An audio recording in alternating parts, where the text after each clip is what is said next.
Hello, welcome to Smart Biology Centre, biology for all. हाजिर हो गया हूँ मैं एक बहुत ही अच्छा इंटरेस्टिंग सा टॉपिक लेकर के। इस टॉपिक में हम लोग डील करेंगे ह्यूमन फिजियोलॉजी के बारे में, ईच एंड एवरी थिंग्स, वो सारे फैक्ट जो एक ह्यूमन बॉडी में जो एक्टिविटी चलते रहते हैं, हम लोग सारे के बारे में डील करेंगे। तो इस लेसन में हम सबसे पहले बता दें कि क्या क्या पढ़ाएंगे। तो आज हम लोग पढ़ेंगे सबसे पहला चीज़ कि ह्यूमन फिजियोलॉजी।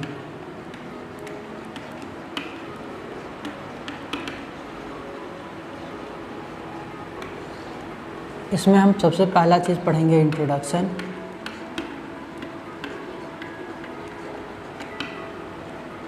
दूसरा चीज़ न्यूट्रिशन,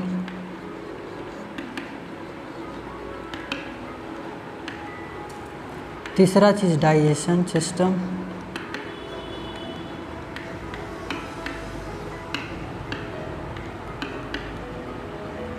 इसके अंतर हम लोग जो हैं बहुत ही, डाइजेशन सिस्टम एक कंप्लीट बहुत बड़ा टॉपिक है। तो इसके बारे में हम लोग फर्स्ट चीज़ पढ़ेंगे बक्कल कैविटी।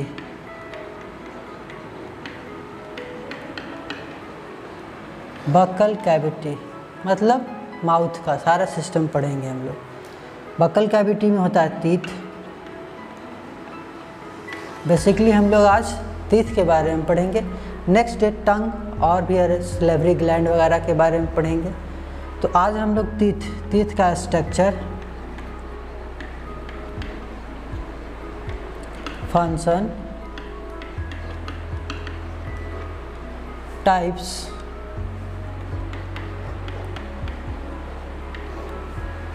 इसके साथ साथ हम लोग जो हैं और क्या पढ़ेंगे, इसके साथ साथ हम लोग पढ़ेंगे कि प्रॉब्लम्स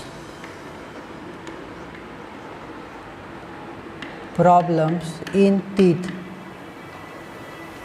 टीथ में कौन कौन से प्रॉब्लम्स होते हैं डेली लाइफ में हम लोग जो यूज़ करते हैं। मैंने बताया भी था कि ये वीडियो आपके लिए होगा, आप डेली लाइफ में उसका इस्तेमाल करेंगे।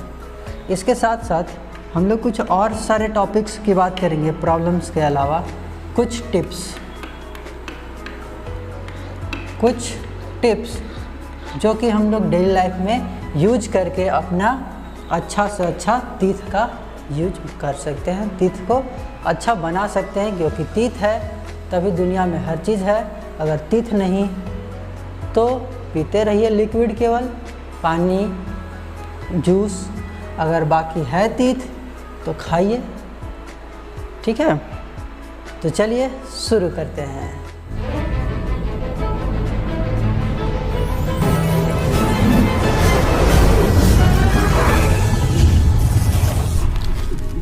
चलिए तो आगे बढ़ते हैं हम लोग। तो अब हम लोग देखते हैं कि हम लोग वैरायटी के फूड खाते हैं, ठीक है। वैरायटी के फूड खाते हैं। बाज़ार में गए तो रेस्टोरेंट में जाने लगे तो मीनू पूरा आ गया। वहाँ पर पनीर बटर मसाला, पनीर टिक्का, पनीर ये, पनीर वो, ठीक है। और बटर नान, राइस, फ्राइड राइस वगैरह वगैरह बहुत सारे मेन्यू में आ जाते हैं। तो हम लोग डेली लाइफ में जितने भी फूड कंज्यूम करते हैं उन सब में से सारा का सारा हमारे लिए इम्पॉर्टेंट नहीं होता है। हमारे लिए कुछ चीज़ें ही इम्पॉर्टेंट होती है, ठीक है। तो मैंने अभी बताया कि ईच एंड एवरी ऑर्गेनिज्म उसको एनर्जी के लिए सिर्फ एक ही चीज़ चाहिए, ग्लूकोज चाहिए। उसे क्या चाहिए? ग्लूकोज। अगर फार्मूला की बात करें तो ये है इसका केमिकल फार्मूला, ठीक है। तो ये ग्लूकोज जो है हर ऑर्गेनिज्म को चाहिए, ग्लूकोज ही। इसके अलावा और कोई एनर्जी प्रोडक्शन के लिए और कोई भी सब्सटेंस मिलेगा तो ये बॉडी इसको बोलेगा नहीं, हमको नहीं चाहिए, ठीक है। तो सिर्फ और सिर्फ क्या चाहिए? ग्लूकोज। तो ग्लूकोज को हम लोग बोलते हैं सिंपलेस्ट फॉर्म।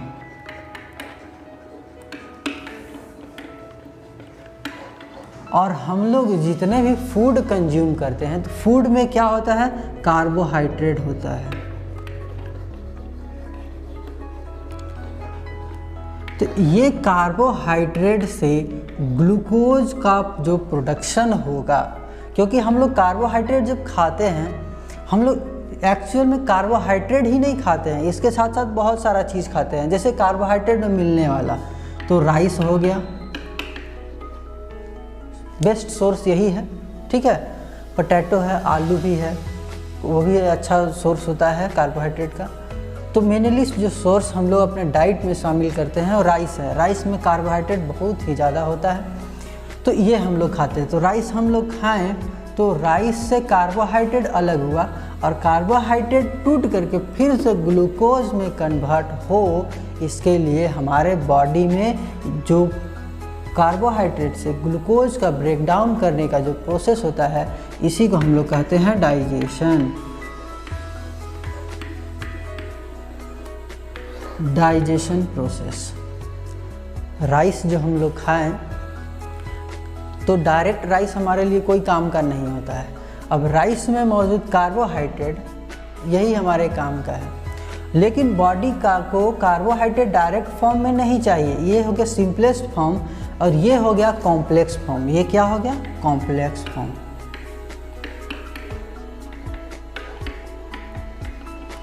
ठीक है, तो कॉम्प्लेक्स फॉर्म में हमारे बॉडी को नहीं चाहिए, हमको चाहिए सिंपलेस्ट फॉर्म यानी ग्लूकोज के फॉर्म में। तो एक कार्बोहाइड्रेट मेनी ग्लूकोज को प्रोड्यूस करेगा। तो अब यानी इसका भी ब्रेक डाउन होना चाहिए, तो इसका भी ब्रेक डाउन होगा और बहुत सारे एंजाइम इस पर एक्ट करेंगे ताकि यह ग्लूकोज में ब्रेक डाउन हो जाए। ठीक है, तो आगे हम लोग देखेंगे कि किस किस तरह से ब्रेक डाउन होता है। तो हमारा जो डाइजेशन सिस्टम, आप समझ गए कि क्यों डाइजेशन सिस्टम है। तो डाइजेशन सिस्टम जो है, हम लोग मेनी वैरायटी के फूड खाते हैं, जैसे ब्रेड खा लिए, चॉकलेट खा लिए, बाज़ार में गए तो गुपचुप खा लिए, चाट खा लिए, मेनी वैरायटी के फूड्स खा लिए। लेकिन उन सब में से क्या हमारे लिए चाट खाएं तो चाट यूज़फुल था? नहीं, उसमें मौजूद कार्बोहाइड्रेट, प्रोटीन और फैट, मिनरल्स और विटामिन, यही 5 चीज़ जो है वो इम्पॉर्टेंट है। बाकी को हम लोग अपने बॉडी में नहीं रखते हैं, तो निकाल देते हैं, सबको इजेशन कर देते हैं। तो जितने भी वेस्ट प्रोडक्ट हैं सब खाएं तो खाएं, लेकिन सबको निकाल दिए। जो इम्पॉर्टेंट था उसको हम लोग रख लिए, इसके अलावा कोई भी बॉडी के लिए इम्पॉर्टेंट नहीं था। ठीक है, तो डाइजेशन प्रोसेस बनाया गया। तो जो भी हम लोग चीज़ खाते हैं उससे सिंपलेस्ट फॉर्म में ग्लूकोज के फॉर्म में ब्रेक डाउन करने के लिए एक प्रोसेस बनाया गया जिसे कहते हैं डाइजेशन प्रोसेस। तो अब हम लोग देखेंगे कि डाइजेशन प्रोसेस क्या है, ह्यूमंस में डाइजेशन कैसे होता है। ये है हमारा डाइजेशन सिस्टम। ये कंप्लीट जो दिखाई दे रहा है ये है हमारा डाइजेशन सिस्टम। तो डाइजेशन प्रोसेस जो है स्टार्ट होता है हमारा माउथ से। ठीक है, तो हम लोग सबसे पहले क्या देखेंगे, तो माउथ का देखेंगे, यानी माउथ में कितने कितने डाइजेशन प्रोसेस होते हैं। तो सबसे पहला चीज़ माउथ, ये छोटा सा चीज़ देखेंगे। फिर इसके बाद हम लोग देखेंगे एसोफेगस।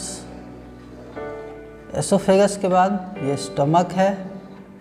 ठीक है, स्टमक के बाद कुछ है यहाँ पर पैंक्रियाज हैं, एक ये है गॉल ब्लैडर, ठीक है, ये है लीवर, ये है ड्यूडेनम। तो ड्यूडेनम क्या है, तो स्टमक से जस्ट निकलने वाला जो एलिमेंट्री कैनाल के बाद, यानी कह सकते हैं कि यह स्मॉल इंटेस्टाइन का जो शुरुआत होता है, जंक्शन होता है स्टमक और स्मॉल इंटेस्टाइन का, इसको हम लोग ड्यूडेनम कहते हैं। इसके बाद आता है हमारा बीच में स्मॉल इंटेस्टाइन, ये है लार्ज इंटेस्टाइन, ठीक है, और ये है एनस। तो हम लोग आगे अभी बाद में देखेंगे। फर्स्ट में हम लोग देखते हैं माउथ। माउथ को एक और चीज़ बोलते हैं हम लोग बक्कल कैविटी। बक्कल कैविटी, ठीक है। अगर अब माउथ के बारे में हम लोग सबसे पहले देखेंगे, उसके बाद जो है बाकी आगे प्रोसेस देखेंगे। तो हम लोग बात कर लेते हैं बक्कल कैविटी के बारे में। तो बक्कल कैविटी अगर आप अपने मुंह को खोल करके देखिएगा तो आपको ये सारा स्ट्रक्चर दिखाई देगा। इसमें सबसे पहले क्या होते हैं, तो अपर लिप्स और लोअर लिप्स, 2 लिप्स दिखाई देते हैं, अपर लिप्स और लोअर लिप्स। तो mouth is covered by 2 lips, upper lip और लोअर लिप। तो लोअर लिप को बोलते हैं इंफीरियर लिप्स और सुपीरियर लिप्स, ठीक है। तो लिप्स के अंदर ये जो स्ट्रक्चर दिखाई दे रहा है, ठीक है, अगर आप लोग खोल के देखिएगा तो इसको कहते हैं लेबिया, ठीक है। तो इंटीरियर के लिए इंटीरियर लेबिया और सुपीरियर के लिए सुपीरियर लेबियल, ठीक है, ये लेबिया हो गया। और ये जो हम लोग मांसल वाला मसूड़ा वाला पार्ट देखते हैं, ठीक है, इसको कहते हैं गैंगिवी, ठीक है, गैंगिवी। ये है हमारा पार्ट्स जिसको हिंदी में कहते हैं मसूड़े, ठीक है। तो ये वाला पार्ट्स जो दिखाई दे रहा है वो है मसूड़ा, ठीक। इसी के अंदर होता है जॉ सॉकेट, और जॉ सॉकेट में टीथ जो है वो धसे हुए होते हैं, यहाँ पर फिक्स्ड होते हैं, ठीक है। अगर इसके बाद हम बात करें तो ये सारे हो गए टीथ, जो कि किसी भी नॉर्मल ह्यूमंस में कितने टीथ होते हैं, तो 32, ठीक है। एक्चुअल में 32 सबके नहीं होते हैं, किसी के 30 होते हैं, एडल्ट में 30 या 32 होते हैं, इन दोनों के बीच में वैरी करता है। 32 दांत बहुत ही कम लोगों के आते हैं, या हो सकते हैं कि ओल्ड एज में 31वां और 32वां दांत जो है निकले। जनरली जो लोग होते हैं उनके 30 ही होते हैं। तो सबसे लास्ट वाला जो टीथ होता है वो बहुत बाद में आता है, ठीक है। तो धीरे धीरे जितने भी चाइल्ड्स होते हैं उनके 28 ही होते हैं, चाइल्ड्स में 28 टीथ ही होते हैं, ठीक है। टीथ के आगे हम बात करें तो मेन चीज़ क्या है, तो मेन चीज़ हमारा टंग है। टीथ के बाद टंग है, ठीक है। टंग के नीचे भी बहुत सारा चीज़ देखिएगा, जैसे कि opening up of some manual glands, ठीक है। तो बक्कल कैविटी में ही ग्लैंड्स होते हैं, कुछ स्लेवरी ग्लैंड्स होते हैं, तो यहाँ पर जो है निकलता है। कभी कभी आप लोग देखे होंगे बाजार जाते होंगे तो गुपचुप लगा हुआ है, गुपचुप खाते हुए किसी को देखेंगे तो लगेगा कि आहा, मुंह में पानी आ जाता है। तो वो पानी कहाँ से आता है, तो वही पानी आता है हमारा सब मैंडुअल ग्लैंड से आता है, ठीक है। तो यहीं से जो है निकलेगा पानी और आपको मुंह पूरा पानी पानी हो जाएगा और लगेगा कि जैसे टूट पड़े हम भी और खाने लग जाए, ठीक है। तो इस तरह से जो है हमारा स्ट्रक्चर होता है बक्कल कैविटी का। तो बेसिकली हम लोग जो पढ़ेंगे, हम लोग जो पढ़ने जा रहे हैं, इसमें बहुत सारा चीज़ दिया हुआ है, अगर आप लोग जानना चाहेंगे तो लिख सकते हैं। ऐसे जनरली हम लोग के लिए 3 चीज़ इम्पॉर्टेंट हैं, टीथ, टंग और ये ग्लैंड्स, ठीक है। बेसिकली अगर हम डाइजेशन सिस्टम की बात करेंगे तो ये 3 चीज़ के बारे में हम लोग को पढ़ना है। तो ये 3 चीज़ के बारे में हम लोग जो है डिटेल से पढ़ेंगे। पहला टीथ, टंग और सलेवरी ग्लैंड्स, ठीक है। तो चलिए आगे हम लोग देखते हैं इनका स्ट्रक्चर टीथ का। तो यहाँ देखिए, अगर आप टीथ का स्ट्रक्चर देखिएगा तो जनरली ये 4 टाइप के टीथ हम लोग में प्रेजेंट होते हैं, एंड ह्यूमंस में ये 3 टाइप के टीथ प्रेजेंट होते हैं। वैरायटी और एनिमल्स में ये टीथ का जो नंबर है या फिर टीथ का जो टाइप है वो हमेशा चेंज करता रहता है, ठीक है। तो अब अकॉर्डिंग टू देयर फंक्शन उनका जो है टीथ का शेप एंड नंबर चेंज करता रहेगा। तो ये पहचानने का तरीका हम बता देंगे, कैसे हम लोग जानेंगे कि किस ऑर्गेनिज्म में किस टाइप के टीथ प्रेजेंट होंगे। किसी किसी में जितने इनवर्टिब्रेट्स होते हैं उनमें तो टीथ ही नहीं होता है, ठीक है। तो आज हम लोग देखेंगे ह्यूमन के टीथ के बारे में। तो टीथ के बारे में बात करें तो सामने जो 4 आपको दिखाई देगा, ये हम लोग अपर या लोअर की बात कर रहे हैं, एक फ्रैगमेंट का बात कर रहे हैं, ठीक है। तो ये जो 4 दिखाई दे रहा है सामने के 4, इनको कहते हैं इंसीजर। इंसीजर का मतलब होता है काटने वाले, ठीक है।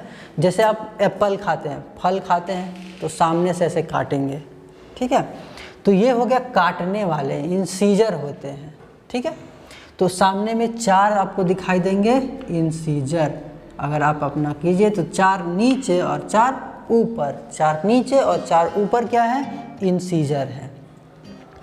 अगर हम बात करें अगला नेक्स्ट कैनाइन की बात करें तो ये है हमारा कैनाइन। तो इस तरफ एक, इस तरफ एक, ठीक है, और ऊपर एक और ऊपर 2, नीचे 2, नीचे 2 ऊपर, यानी टोटल जो है कैनाइन कितने हो गए, 4 कैनाइन हो गए। तो ये कितने हैं, तो ये 8 है, इंसीजर 8 है, कैनाइन 4 हो गए, ठीक है। तो कैनाइन का प्रॉपर्टीज़ क्या है, तो आप लोग बहुत सारा मूवी देखे होंगे। कैसा मूवी, वैम्पायर वाला, खून पीने वाले देखे होंगे। मुंह खोलेंगे और 2 दांत और नीचे से 2 दांत बाहर से निकलेगा, एकदम चोखिला नक, और वो जो है गला में गड़ाएंगे और सारा खून चूस लेते हैं। तो यही वो दांत होते हैं जिसको कहते हैं कैनाइन। कैनाइन होते हैं जो कि कैसे दिखते हैं, नुकीले एकदम दिखते हैं। वो किस काम में आते हैं, तो वो आते हैं चीरने फाड़ने। जैसे कि जो नॉनवेज खाने वाले लोग हैं, आप कभी नॉनवेज खाते होंगे तो क्या ऐसे खाते हैं, ऐसे नहीं, आप इधर से तिरछा काटते हैं ताकि हमारे काटने वाले जो दांत हो गए, जो मांस को काटने वाले दांत कैनाइन हो गए, नोचने वाले दांत वो ये वाले हैं। तो या तो इधर से खाइएगा या तो इधर से खाइएगा। तो ये दांत जो है बेसिकली हमारा चिड़ने फाड़ने यानी नॉनवेज खाने वाले लोगों के लिए होता है। प्रीमोलर और मोलर, तो यहाँ वाला ये देखो प्रीमोलर हो गया, ये दोनों,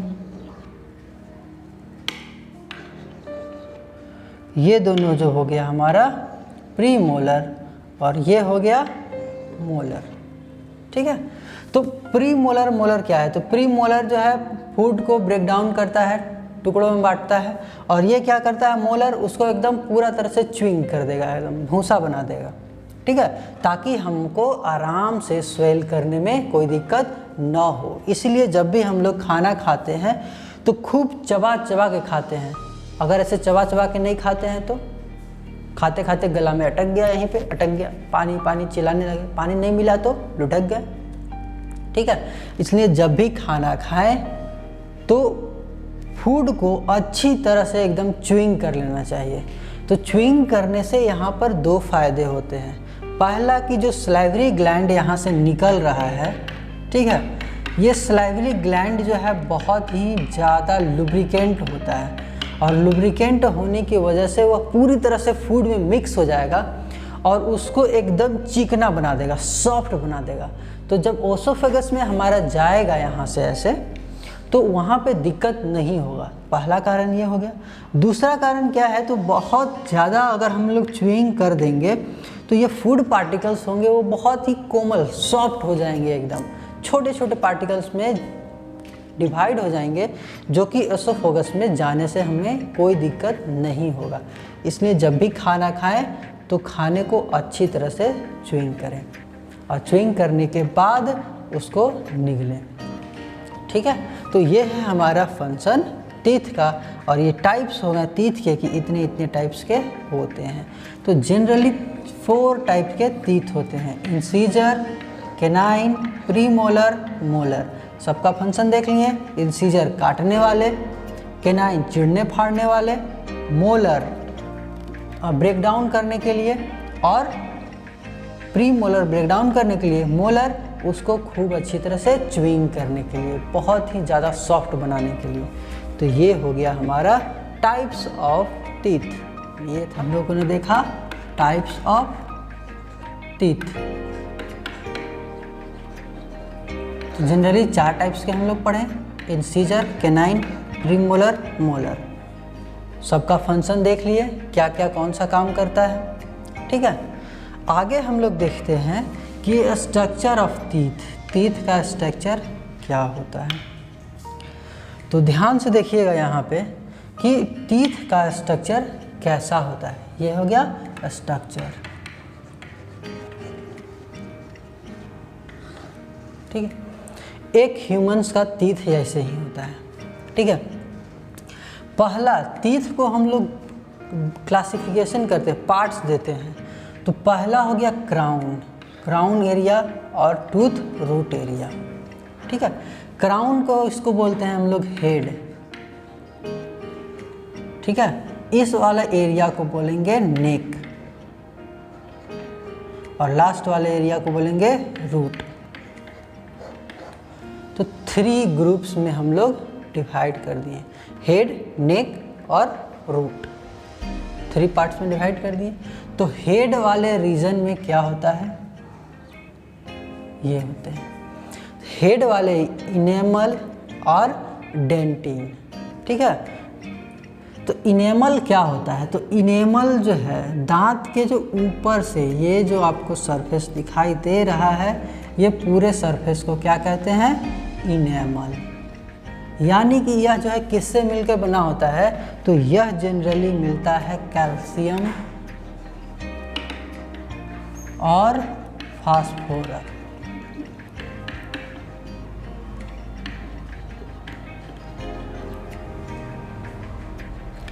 ये जो है कैल्शियम और फास्फोरस से मिलके बने हुए होते हैं ये वाले, ठीक है, इनेमल।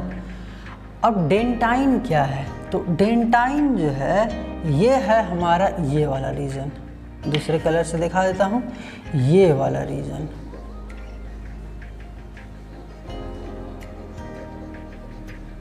ये वाला रीजन है वो डेंटाइन है। तो इनेमल के जस्ट बाद वाला जो लेयर होता है हमारा टूथ का, वो होता है डेंटाइन। और डेंटाइन का फंक्शन क्या होता है, तो यह जो है एक्स्ट्रा सपोर्ट देता है। अगर हमारा इनेमल टूट जाए या फिर किसी कारण से टूट जाए, तो डेंटाइन जो है इसको सपोर्ट देता है, एक्स्ट्रा सपोर्ट, ठीक है। कभी कभी हम लोग को टूट भी जाता है किसी भी कारण से, चाहे कैविटी की वजह से टूटे या किसी और कारण से कभी गिर गए तो दांत यहाँ से टूट गया, तो ये तुरंत डेंटाइन क्या किया, डेंटाइन यहाँ पर उसको एक्स्ट्रा सपोर्ट देता है ताकि ये जो है यहाँ से ब्लड ना निकले, ठीक है। तो ये हो गया डेंटाइन। यहाँ पर आगे अगर हम देखेंगे गम, ये गम क्या है, तो गम जो है वह मेन काम करता है कि टूथ को, ये जो टूथ है इसको इसके जॉ सॉकेट में एकदम बढ़िया से पकड़ के रखे, यही होता है गम। हम लोग डेली लाइफ में भी गम यूज़ करते हैं। अब दिल में है गम, वो वाला गम नहीं, गम यहाँ चिपकाने वाला गम ठीक है। तो ये हो गया गम। अब डेंटल पल्प, अगला है डेंटल पल्प, जो कि ये वाला पार्ट्स हम लोग को दिखाई दे रहा है, ये है डेंटल पल्प। तो ये डेंटल पल्प क्या है, तो ये डेंटल पल्प बहुत ही इम्पॉर्टेंट थिंग्स है। इसमें क्या होते हैं, तो इसमें बहुत सारे ब्लड वेसल्स होते हैं। रेड कलर से दिखा देता हूँ, ज़्यादा अच्छा रहेगा। तो ये क्या है, यहाँ पर बहुत सारे ब्लड वेसल्स और नर्वस टिश्यू होते हैं। यही पल्प वाला जो एरिया है, डेंटल पल्प वाला एरिया, यहाँ पर बहुत सारे नर्वस सिस्टम और ब्लड वेसल्स होते हैं जो कि क्या करते हैं, तो यह जो है स्ट्रेंथ प्रोवाइड कराते हैं। और ब्लड वेसल्स क्या करेगा, तो इसके टिश्यूज़, आसपास के जो टिश्यूज़ हैं उन सभी को ब्लड सप्लाई करेगा, ठीक है। और नर्वस टिश्यू क्या करते हैं, तो नर्वस टिश्यू जो है वो हेल्प करते हैं सेंस करने में, ठीक है। सपोज दैट आप लोग कभी सेंस करते होंगे, गर्म पानी पीते होंगे तो दांत में अजीब टाइप सा लगता होगा, कभी ठंडा पानी पीते हैं तो दांत में कनकनाहट टाइप से होता होगा, तो ये उसी चीज़ को सेंस करता है। अब आप कहेंगे कि सर ये तो सेंस करना क्या ज़रूरत था, सेंस करना हम लोग को, बल्कि सेंसिटिविटी का प्रॉब्लम हो जाता है सर, सेंस नहीं रहता तो ज़्यादा अच्छा होता। तो नहीं, वो है तो ज़रूर कुछ ना कुछ इम्पॉर्टेंट वर्क परफॉर्म कर रहा होगा। तो ये क्या करता है, तो जैसे कि सपोज दैट कि हम लोग गर्म पानी पीते हैं तो गर्म पानी हमारे लिए नुकसानदायक होता है, या फिर सपोज दैट कि यहाँ पर कुछ कैविटी जमने लगा और धीरे धीरे जो है कीटाणु बैक्टीरिया जो है इसको छेद करने लग गए, तो क्या होता है कि जैसे ही यहाँ पर जो सेल और टिश्यू डिस्ट्रॉय हो रहे हैं, तो इस चीज़ को सेंस करने के लिए इसमें नर्वस सिस्टम होता है। जैसे कि अगर यहाँ छेद कर दिए तो यहाँ अगर पानी पिएंगे तो ये अंदर घुस जाएगा, और जैसे ही अंदर घुसेगा तो इसको सेंस करना ज़रूरी होता है ताकि इसमें और ज़्यादा डैमेज ना हो।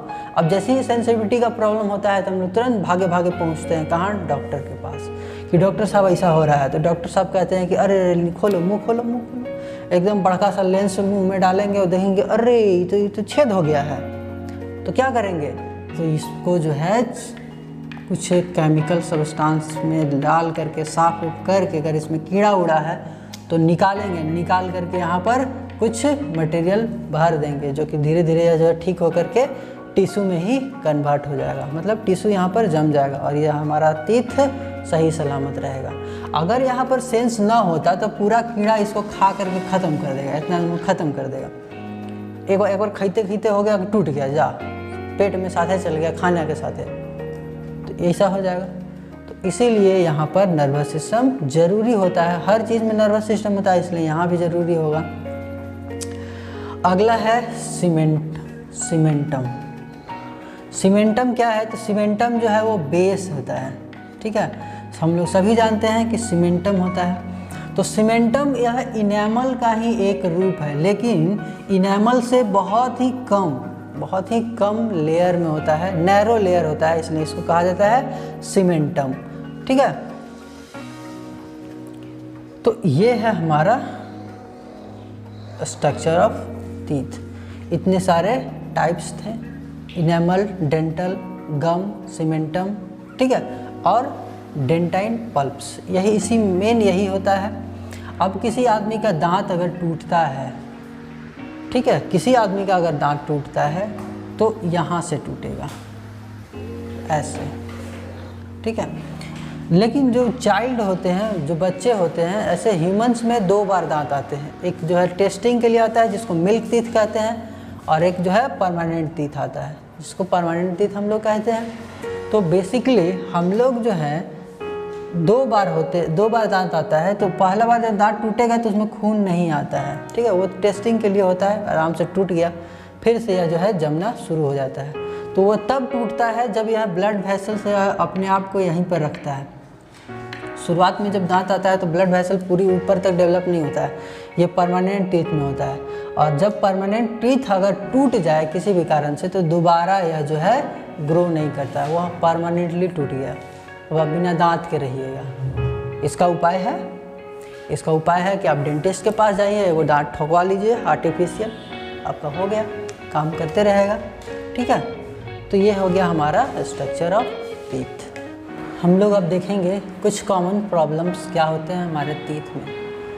तो कुछ कॉमन नाम से यहाँ दिए हुए हैं। फर्स्ट होता है कैविटी। तो कैविटी आप लोग सभी जानते हैं, दांतों में कुछ खाना हम लोग जो खाते हैं हमारे दांतों में थोड़े से चिपके हुए रह जाते हैं, और वो चिपके हुए रहने की वजह से वहाँ पर बैक्टीरियल इन्फेक्शंस बढ़ने लगता है, बैक्टीरिया वहाँ ग्रोथ करने लग जाते हैं। तो क्या होता है, वो कैविटी जिसको हम लोग कहते हैं दांतों में सड़न। जनरली जो कार्बोहाइड्रेट हम लोग खाते हैं जैसे कि चॉकलेट वगैरह, तो चॉकलेट वगैरह में कार्बोहाइड्रेट ज़्यादा होता है, तो उस पर बैक्टीरिया बहुत जल्दी ग्रो कर जाते हैं और उसके वजह से कैविटी उत्पन्न होता है, सड़न दांतों में शुरू होने लगता है, ठीक है। दूसरा होता है पल्पिटीज। तो पल्पिटीज क्या होता है, तो पल्प में जो हम लोग पढ़े थे ना पल्प कैविटी, तो पल्प कैविटी जिसको सेंसिटिविटी कहते हैं, ठीक है ना, सेंसोडाइन टूथपेस्ट आया था इसी के लिए। तो इसमें क्या होता है, अगर पल्प कैविटी डैमेज होने लगेगा, अगर पल्प कैविटी ही डैमेज होने लगेगा तो वहाँ हम लोग कहते हैं पल्पिटीज, ठीक है। प्रियोडोंटल डिजीज़। प्रियोडोंटल डिजीज़ क्या है, तो वैसा डिजीज़ जैसे कि आप लोग बहुत सारे लोग को देखे होंगे जो कुछ तंबाकू खाते हैं, कुछ गुटखा खाते हैं, स्मोकिंग करते हैं, तो उन सब से दांत पर जो पड़ने वाला इफ़ेक्ट है, जैसे कि तंबाकू खाते हैं, बहुत सारे लोग जो हैं वो तंबाकू खाते हैं। तंबाकू मतलब खैनी, गुटखा, पान मसाला, पान, जर्दा वर्दा, ये सब जो चीज़ होती है, ये क्या करता है, तो हमारे मसूड़ों को, हमारा जो मसूड़ा होता है जिसपे जॉ सॉकेट होता है, वो धीरे धीरे गलना शुरू हो जाता है और दांत हो जाते हैं कमज़ोर, और वहाँ जो कैविटी या जो डिजीज़ उत्पन्न होता है इसी को कहते हैं पीरियोडोंटल डिजीज़। ठीक है, तो ये हो गया हमारा हार्मफुल सब्सटेंस खाने की वजह से। ठीक है, अगला हमारा टर्म है मेलोक्लूजन। तो मेलोक्लूजन क्या होता है? तो मेलोक्लूजन में यह जनरली हमारा हैबिट की वजह से होता है।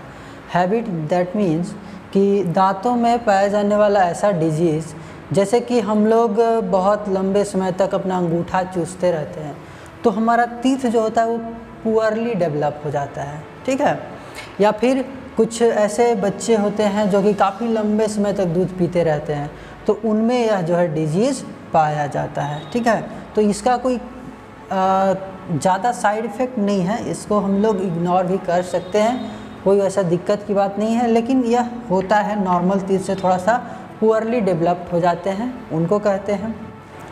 तो एब्सकेसस जो है हमारा है कि इसमें क्या होता है? तो इसमें लार्ज पेन होता है। ठीक है, पेन होता है हमारे दांतों में, फीवर होता है और भी बहुत सारे सेवरल सिम्टम्स नज़र आते हैं, जैसे बुखार, अनहेल्थीनेस, दर्द, तो मसूड़ों में दर्द आप लोग सुने होंगे, या फिर और क्या होता है? तो ये सिम्टम्स हम लोग जिसको पैरिया भी कहते हैं कि ब्लड से खून निकल रहा है। ठीक है, तो इनके क्या होते हैं? तो कुछ कारणों के बैक्टीरियल इन्फेक्शन की वजह से इन सब से उनके बीच में क्या होता है? तो बहुत सारा स्पेस भर जाता है। ठीक है, और मसूड़े कमज़ोर हो जाते हैं, उनसे ब्लड आने लगता है, तो इस कंडीशन को एब्सकस कहते हैं। लास्ट हमारा टच है टूथ इरोजन। टूथ इरोजन का मतलब होता है टूथ में इरोजन का मतलब, जैसे हम लोग सॉइल इरोजन पढ़े हैं तो उसमें सॉइल जो है धीरे धीरे हट जाता है। तो टूथ इरोजन में भी क्या होता है? सपोज मान लीजिए कि यह आपका टूथ है, ठीक है, अब ये टूथ धीरे धीरे क्या हो रहा है? तो ये ऊपर वाला जो है ये सब उड़ने लगा, धीरे धीरे धीरे धीरे हटने लगा। तो ये हटने का वजह क्या होता है? तो बहुत सारा वेरियस चीज़ होता है, जैसे कि टूथ इरोजन का कारण सबसे बड़ा आपका टूथपेस्ट है। जी हाँ, आपने सही सुना, मैं आपका टूथ इरोजन का सबसे बड़ा कारण क्या है? आपका टूथपेस्ट। मैं एक बहुत ही नॉलेजेबल चीज़ आपको बता रहा हूँ, टूथपेस्ट मैंने क्यों कहा। तो आप लोग जो हैं वैरायटी के टूथपेस्ट यूज़ करते होंगे अपने घरों में, बहुत सारे टूथपेस्ट यूज़ करते होंगे आप लोग। ठीक है, तो ये है हमारा टूथपेस्ट। ठीक, हमारा टूथपेस्ट है। आप लोग गौर कीजिएगा आपको कैसे टूथपेस्ट यूज करने चाहिए। टूथपेस्ट के सबसे लाइट कलर पे आप यहाँ जाकर देखिएगा तो यहाँ पे कुछ कलर्स दिए हुए रहते हैं। ठीक है, आप लोग अपने घर जाइएगा और चेक कीजिएगा, टूथपेस्ट के लास्ट में आपको यहाँ पर कलर दिया हुआ रहेगा। ये कलर्स जो होते हैं जनरली 3 कलर्स में होते हैं। पहला होता है ग्रीन, ब्लू, रेड और ब्लैक। जनरली रेड कलर जो है वो एब्सेंट होता है, ये नहीं, बहुत कम जगहों पर ये रेड वाला दिखाई देगा। ठीक है, तो आप रेड कलर को इग्नोर कीजिएगा कि रेड कलर एक्चुअली यहाँ आसपास में नहीं मिलेगा आपको रेड कलर, आपको ये 3 कलर दिखाई देंगे। अब आप इसका मतलब समझ लीजिए कि टूथपेस्ट पे दिखाए जाने वाले ये कलर की क्या वैल्यू होती है। जैसा कि आप लोग खाने वाले चिप्स के पैकेट में देखे होंगे कि एक लाल कलर का होता है, एक येलो कलर का होता है और एक ग्रीन कलर का साइन होता है, तो वो शो करता है कि कौन नॉन वेज है कौन वेज है। ठीक है, तो उसी प्रकार से यहाँ भी टूथपेस्ट के ऊपर भी एक कलर लगा हुआ होता है, उसका कुछ फंक्शन होता है, वो भी मैं आपको बताऊँगा। तो 3 कलर, जो फर्स्ट ग्रीन कलर होता है ये सबसे अच्छा होता है, यानी कि ये जो टूथपेस्ट बना है अगर यहाँ पर ग्रीन कलर है तो ये जो टूथपेस्ट है वो पूरी तरह से नेचुरल है। ठीक है, ये पूरी तरह से क्या है? नेचुरल है। ब्लू कलर क्या है? तो ब्लू कलर तो नेचुरल है ही, प्लस में इसके नेचुरल इंग्रेडिएंट्स डाले हुए हैं।